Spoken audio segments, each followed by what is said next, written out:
नालंदा विश्वविद्यालय का निर्माण प्राचीन भारत के एक अति महत्वपूर्ण ज्ञान के केंद्र के रूप में हुआ था।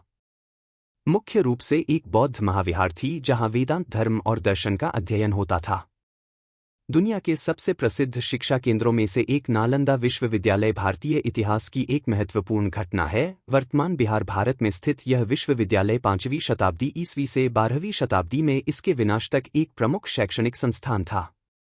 गुप्त राजवंश 5वीं शताब्दी ईस्वी के आसपास था और विभिन्न शासकों के अधीन विशेष रूप से कुमारगुप्त प्रथम और हर्ष के शासनकाल के दौरान फला फूला विश्वविद्यालय ने चीन, कोरिया, जापान और मध्य एशिया जैसे देशों सहित पूरे एशिया से विद्वानों को आकर्षित किया। यह एक बौद्ध मठ था, लेकिन इसमें गणित, खगोल विज्ञान, चिकित्सा और तर्क जैसे विषय भी पढ़ाए जाते थे। चीनी यात्री और विद्वान वेन त्सांग जैसी प्रमुख हस्तियों ने नालंदा में अपने अनुभवों का दस्तावेजीकरण किया, जो इसके शैक्षणिक जीवन और बौद्ध धर्म पर प्रभाव के बारे में अमूल्य अंतर्दृष्टि प्रदान करते हैं।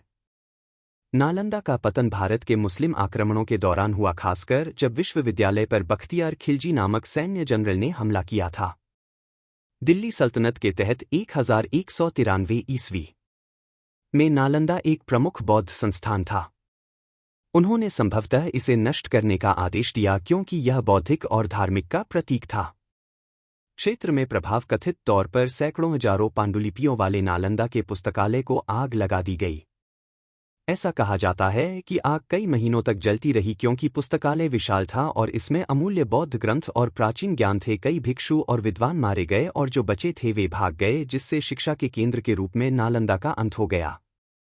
नालंदा के विनाश ने भारत में बौद्ध शिक्षा को एक गंभीर झटका दिया क्योंकि विश्वविद्यालय बौद्ध विचार और संस्कृति के संरक्षण और प्रसार के लिए एक प्रमुख केंद्र था। यह बाद के मध्ययुगीन काल के दौरान भारत में बौद्ध धर्म के व्यापक पतन का भी प्रतीक था।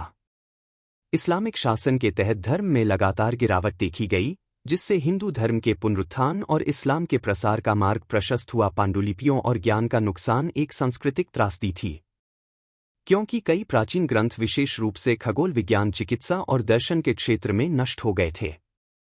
आधुनिक समय में ब्रिटिश पुरातत्वविदों द्वारा 19वीं शताब्दी में नालंदा के खंडहरों को फिर से खोजा गया था।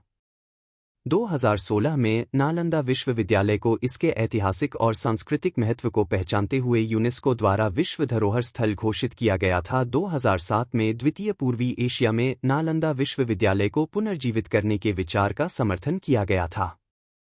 16 सदस्य देशों द्वारा शिखर सम्मेलन 2009 में चौथे पूर्वी एशिया शिखर सम्मेलन के दौरान ऑस्ट्रेलिया, चीन, कोरिया, सिंगापुर और जापान सहित आसियान सदस्य देशों ने और समर्थन देने का वादा किया। बिहार सरकार ने राजगीर में अपने नए परिसर के लिए स्थानीय लोगों से प्राप्त भूमि विश्वविद्यालय को सौंप दी। राजगीर, जो कि मगध के प्राचीन साम्राज्य की पहली राजधानी था,